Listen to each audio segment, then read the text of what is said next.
Good morning students. आत्तापर्यंत आपण Adam Smith, रिकार्डो, Malthus, Frederick list यांच्या आर्थिक विचारांचा आपण अभ्यास केला. आता आपण पाहतोय कार्ल मार्क्सच्या आर्थिक विचारांचा अभ्यास आपण करतोय.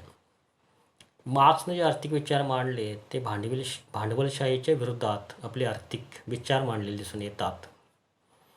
आता यामध्ये त्याचा आपण अतिरिक्त मूल्याचा सिद्धांत अभ्यासला, श्रममूल्य सिद्धांत आपण अभ्यासला.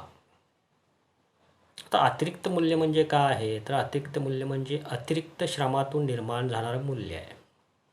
कामगार हा अतिरिक्त श्रम करतो, त्याचं मूल्य भांडवलदार त्याला देत नाही, ते मूल्य तो स्वतः घेतो, म्हणूनच अतिरिक्त मूल्य निर्माण होतं, असं मत या कार्ल मार्क्सनी मांडलेलं दिसून येतं.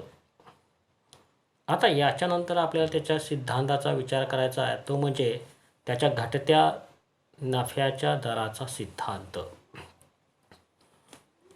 कार्ल मार्क्स म्हणतो की भांडवलशाही अर्थव्यवस्थेत नफा मिळवण्यासाठीच भांडवलदार उत्पादन काढीत असतो. नफा जास्त मिळवण्यासाठी उत्पादन जास्त काढलं जातं आणि उत्पादन जास्त काढण्यासाठी तो यंत्रसामग्रीमध्ये जास्तीत जास्त गुंतवणूक करू लागतो आणि कामगारांच्यात कमी गुंतवणूक करू लागतो. यंत्रसामग्रीमध्ये जसजशी तो जास्त गुंतवणूक करेल तसतसं त्याला अतिरिक्त मूल्य कमी मिळू लागतं आणि हे अतिरिक्त मूल्य म्हणजेच नफा होय. यंत्रसामग्रीतील गुंतवणुकीच्या वाढीबरोबर नफ्याचा दर हा घटत जातो, कारण अतिरिक्त मूल्य किंवा नफा हा श्रमिकांच्या माध्यमातून किंवा कामगारांच्या माध्यमातून मिळणारा असतो. जसजसं भांडवलशाही अर्थव्यवस्थेचा विकास होत जाईल तसतसा नफ्याचा दर हा घटत जाईल. हा सिद्धांत त्यानं मांडलेला आहे, त्याचा थोडासा अभ्यास आपल्याला या ठिकाणी करायचा आहे. आता कार्ल मार्क्सने अर्थव्यवस्थेत दोन भांडवले असतात, एक म्हणजे स्थिर भांडवल आणि दुसरं म्हणजे बदलते भांडवल. आता स्थिर भांडवल म्हणजेच यंत्रसामग्रीमध्ये गुंतवलं जाणारं भांडवल आणि बदलते भांडवल म्हणजेच कामगारांच्यात गुंतवलं जाणारं भांडवल. आता स्थिर भांडवलाची त्यानं सविस्तर व्याख्या केली. तो म्हणतोय, ज्या भांडवलात वाढ केली असता समप्रमाणातच उत्पादनात वाढ घडून येते त्या भांडवलात स्थिर भांडवल असे म्हटले जाते. म्हणजे भांडवलात आपण 500 रुपयांनी वाढ केली तर उत्पादनातही 500 रुपयांनी वाढ घडून येते. अशा समप्रमाणात वाढ घडून येणाऱ्या भांडवलास स्थिर भांडवल असे म्हणतात. जेवढं वाढ भांडवलात घडू तेवढीच वाढ उत्पादनात घडून येणार आहे. या भांडवलातून कोणत्याही प्रकारचं अतिरिक्त मूल्य निर्माण होत नाही आणि हे भांडवल म्हणजेच यंत्रसामग्री, कच्चा माल आणि इंधन. यंत्रसामग्री जेवढ्या किमतीची आपण घालू तेवढ्याच किमतीचं उत्पादन किंवा जेवढ्या किमतीचं आपण इंधन वापरू, कच्चा माल वापरू, तेवढ्याच प्रमाणात उत्पादन निघत असतं. परिणामतः या स्थिर भांडवलातून अतिरिक्त मूल्य निर्माण होत नाही. दुसरं भांडवल त्यानं विचारात घेतलं ते म्हणजे बदलते भांडवल. बदलते भांडवल म्हणजे ज्या भांडवलात वाढ केली असता त्याच्या दुप्पट उत्पादनात वाढ घडून येते त्या भांडवलास बदलते भांडवल असे म्हटले जाते. श्रमामध्ये वाढ केली असता त्याच्या दुप्पट उत्पादन श्रमिक काढतात, त्याला बदलते भांडवल असं म्हणता येईल. कारण का भांडवलदार श्रमिक जेवढं उत्पादन काढत आहे तेवढं मूल्य देत नाही, कमी मूल्य देतो. म्हणजे कमी गुंतवणूक करून दुप्पट उत्पादन श्रमिक काढतात, म्हणून त्यास बदलते भांडवल असे म्हटलेलं आहे. तर दोन भांडवलांची बेरीज केली, स्थिर भांडवल अधिक बदलते भांडवल, या दोन भांडवलांची बेरीज केली की एकूण भांडवल आपल्यास मिळतं. मग स्थिर भांडवल आपण सी म्हणलं आहे आणि बदलत्या भांडवलाला आपण व्ही म्हणलं आहे. तर एकूण भांडवल म्हणजे टी सी, टोटल कॅपिटल. एकूण भांडवल टी सी म्हणजे एकूण भांडवल आपण असं म्हटलेलं आहे. आता एकूण भांडवलाची थोडंसं बेरीज केली असता किती मिळेल त्याचा विचार करायचा आहे. तर इक्वेशन टाकलं आहे आपण, T C is equal to C plus V. एकूण भांडवल इज इक्वल टू स्थिर भांडवल प्लस बदलते भांडवल. मग खाली equation T C is equal to C plus V. T C आहे तसं ठेवला इज इक्वल टू सी, स्थिर भांडवल 100 आहे, बदलते भांडवल 100 आहे. हे दोन्हीची बेरीज केली तर 200 मिळते आणि हे 200 म्हणजे एकूण भांडवल आहे. अर्थव्यवस्थेतील एकूण भांडवल काढायचं असेल तर स्थिर भांडवल अधिक बदलते भांडवल करावं लागेल, किंवा T C total capital is equal to C constant capital plus V variable capital. म्हणजे इक्वेशन मिळतं T C is equal to C plus V. आता आपल्याला थोडासा विचार करायचा आहे. हा झाला एकूण भांडवलाचा विचार. मार्क्सने भांडवलाची घटनात्मक रचनेचा विचार केला आहे. म्हणतो स्थिर भांडवल आणि बदलत्या भांडवलाचा वापर करून अर्थव्यवस्थेत उत्पादन काढलं जातं. हे उत्पादन काढत असताना भांडवलाची घटनात्मक रचना महत्त्वाची ठरते. भांडवलाची घटनात्मक रचना जर एक असेल तर नफ्याचा दर घटत नाही. भांडवलाची घटनात्मक रचना एकपेक्षा जास्त असेल तर नफ्याचा दर घटणारा आहे. मग त्याच्या सूत्राचा थोडासा आपण विचार करूया. भांडवलाची घटनात्मक रचना, याला मी सी एस म्हणले, बरोबर स्थिर भांडवल सी आणि भागिले बदलते भांडवल व्ही. मग equation C S is equal to C upon V. म्हणजे काय मिळेल तर या सूत्राचा वापर करून आपण भांडवलाची घटनात्मक रचना मोजू शकतो. आता सी एस म्हणजे घटनात्मक रचना बघायची आहे आणि सी आणि व्हीच्या प्रमाणात बदलणारे आहे. तर भांडवलाची घटनात्मक रचना म्हणजे काय, तर स्थिर भांडवल आणि बदलते भांडवल यांचे जे प्रमाण असते त्या प्रमाणास भांडवलाची घटनात्मक रचना असे म्हणतात. किंवा स्थिर भांडवल बदलते भांडवल यांचा भागाकार म्हणजेच भांडवलाची घटनात्मक रचना होय. आता इक्वेशन टाकले C S is equal to C upon V. त्याच्यामध्ये सी आपण 100 घेतलं म्हणजे स्थिर भांडवल 100 आहे आणि व्ही बदलते भांडवल 100 आहे.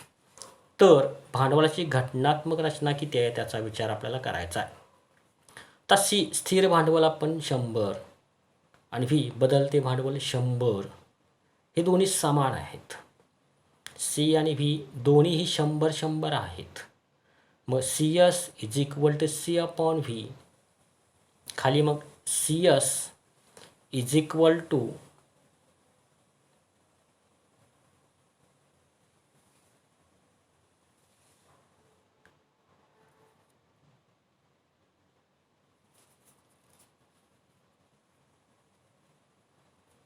बघा थोडंसं, C S is equal to C upon V. C S is equal to C आपलं 100 आहे, स्थिर भांडवल 100 आहे आणि बदलते भांडवल व्ही पण 100 आहे. दोन्हीचा भागाकार केला तर सी एस 1 येतं. भांडवलाची घटनात्मक रचना जर 1 येत असेल तर नफ्याचा दर घटत नाही. का घटत नाही, तर यंत्रसामग्रीमध्ये जेवढी गुंतवणूक करताय तेवढीच गुंतवणूक तुम्ही श्रमामध्ये करताय.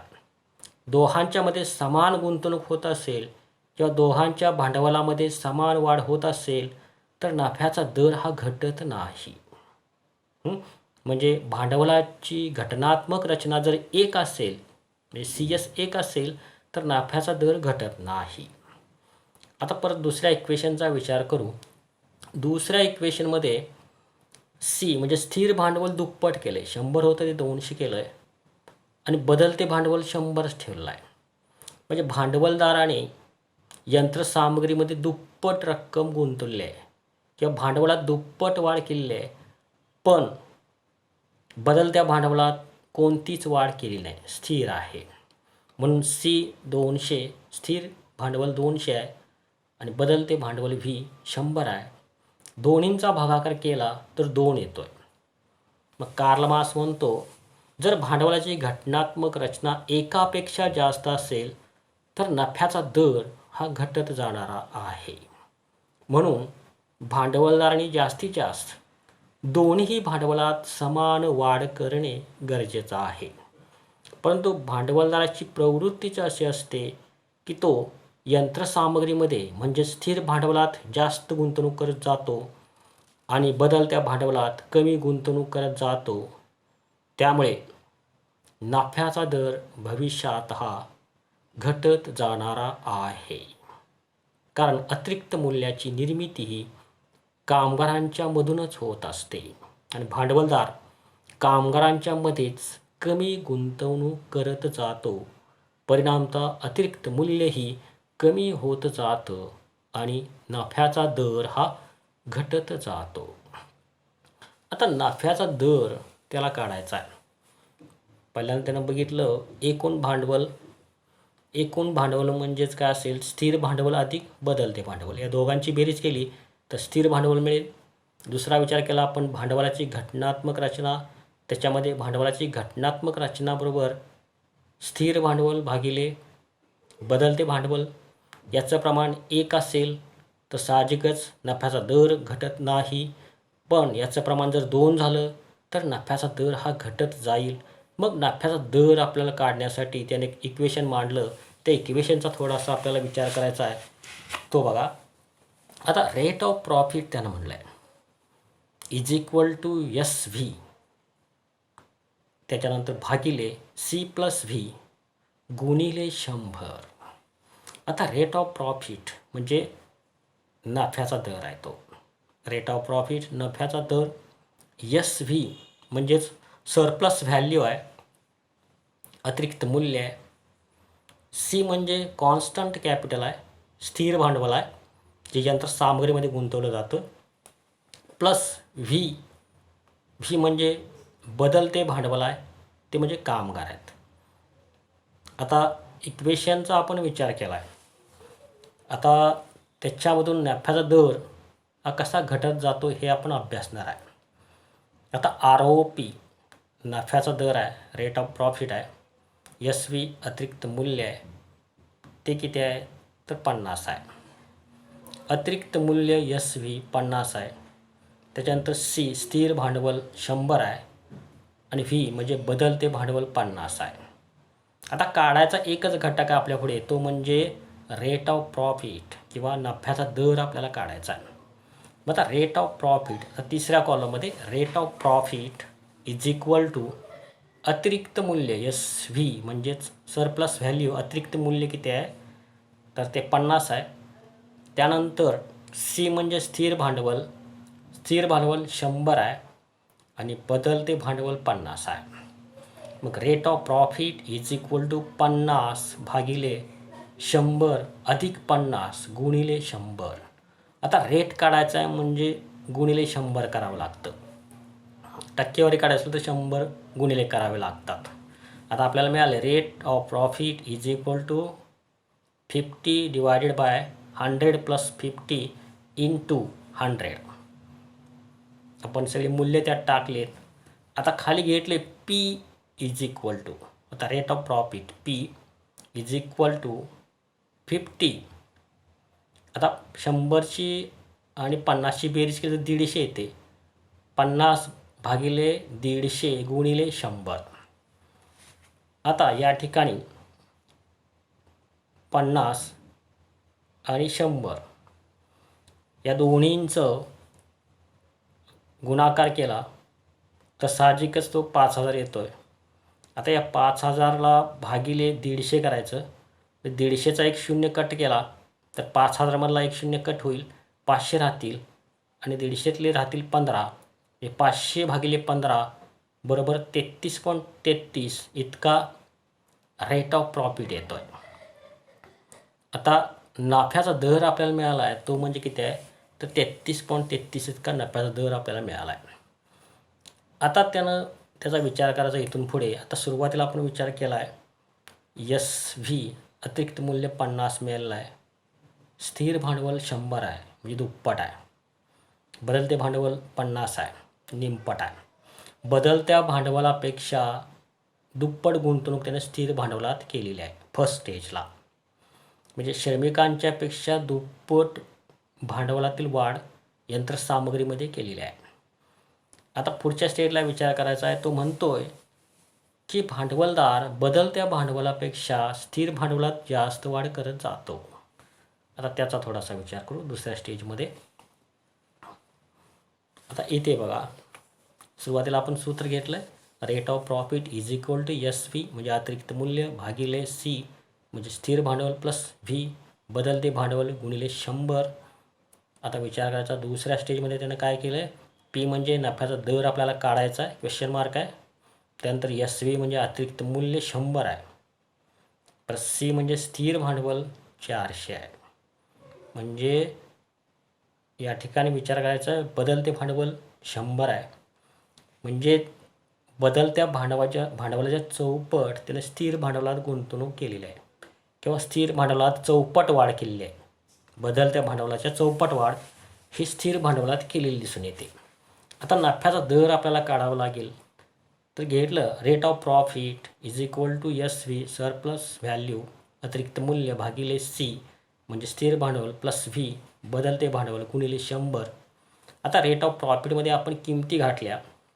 आता सरप्लस व्हॅल्यू म्हणजे अतिरिक्त मूल्य SV 100 आहे, त्याच्यानंतर स्थिर भांडवल 400 आहे आणि बदलते भांडवल 100 आहे. 400 प्लस 100 गुणिले 100 टक्केवारी काढण्यासाठी 100 टाकलेले आहे दर काढण्यासाठी. आता खाली घेतलं ROP इज इक्वल टू वरचे 100 आहे तसे आले 100.